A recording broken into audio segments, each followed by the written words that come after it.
விஷச்சாராய உயிரிழப்பு தொடர்பாக விசாரணை நடத்துவதற்காக விசாரணை அமைப்பானது அமைக்கப்பட்டிருக்கிறது. விசாரணை ஆணையத்தை அமைத்து தமிழக அரசு உத்தரவு பிறப்பித்திருக்கிறது. மேலும் இந்த சம்பவத்தில் உயிரிழந்த குடும்பத்தினருக்கு தலா 10 லட்சம் ரூபாயும் அறிவிக்கப்பட்டிருக்கிறது. கள்ளக்குறிச்சியில் நிகழ்ந்த விஷச்சாராய உயிரிழப்புகள் தொடர்பாக விசாரணை நடத்துவதற்காக விசாரணை ஆணையத்தை தமிழக அரசு அறிவித்திருக்கிறது. அது மட்டுமின்றி உயிரிழந்தவர்களின் குடும்பத்தினருக்கு தலா 10 லட்சம் ரூபாய் வழங்கப்படும் என்ற அறிவிப்பும் வெளியாகியிருக்கிறது. விவரங்களை வழங்குவதற்காக செய்தியாளர் ஸ்டாலின் இணைப்பில் இருக்கிறார். ஸ்டாலின், விசாரணை ஆணையத்தை அமைச்சிருக்காங்க தமிழக அரசு. அது மட்டும் இல்லாம நிவாரண உதவிக்கான அறிவிப்பும் வெளியாகியிருக்கு. இதன் முழு விவரத்தை நீங்க சொல்லுங்க.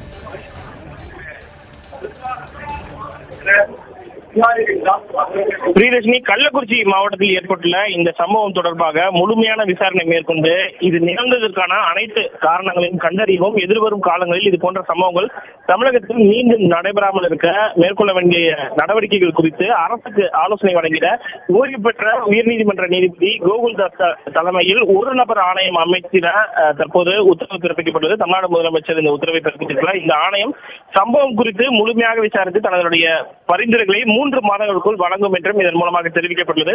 மேலும் உள்துறை செயலாளர் மற்றும் காவல்துறை டிஜிபி காவல்துறை இயக்குநர் ஆகியோர் கள்ளக்குறிச்சி மாவட்டத்திற்கு உடனடியாக சென்று சம்பவம் குறித்து ஆய்வு மேற்கொண்டு அறிக்கை ஒன்றினை 2 தினங்களில் தமிழக முதலமைச்சருக்கு வழங்குவார்கள் என்றும் தற்போது தெரிவிக்கப்பட்டுள்ளது.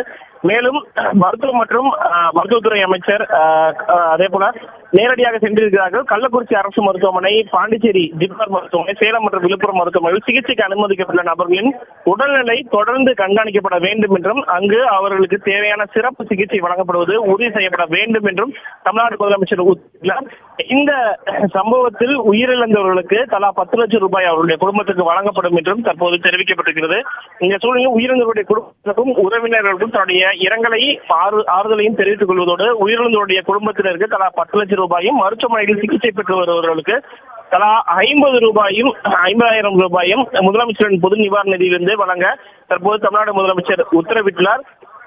இந்த சம்பவம் தொடர்பாக சம்பந்தப்பட்ட காவல்துறை அலுவலர்கள் மீது உடனடியாக நடவடிக்கை எடுக்கப்பட்டுள்ளதோடு மாவட்ட ஆட்சித்தலைவரும் பணியிட மாறுதல் செய்யப்பட்டுள்ளதாகவும் இந்த செய்திக்குறிப்பில் தெரிவிக்கப்பட்டுள்ளது. இது குறித்து தீர விசாரிக்கவும் உரிய மேல் நடவடிக்கை எடுக்கும் பொருட்டு இந்த வழக்கு சிபிசிஐடி வசம் ஒப்படைக்கப்பட்டுள்ளதாக தமிழ்நாடு முதலமைச்சர் தெரிவித்துள்ளார்.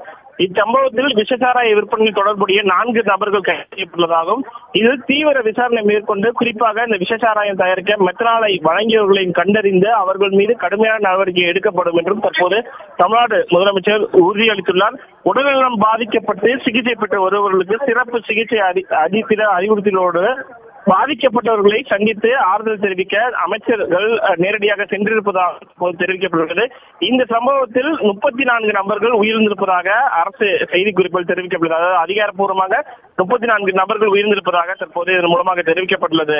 பிரியதர்ஷினி, நிச்சயமா கள்ளக்குறிச்சி விஷச்சாராய உயிரிழப்பு தொடர்பாக அடுத்தடுத்த கட்ட விசாரணையை தமிழக அரசு சார்பிலிருந்து முடுக்கிவிட்டிருக்காங்க. அது மட்டும் இல்லாமல் நிவாரண நிதியும் அறிவிக்கப்பட்டிருக்கு. பல்வேறு விஷயங்களை குறிப்பிட்டீங்க. நன்றி ஸ்டாலின்.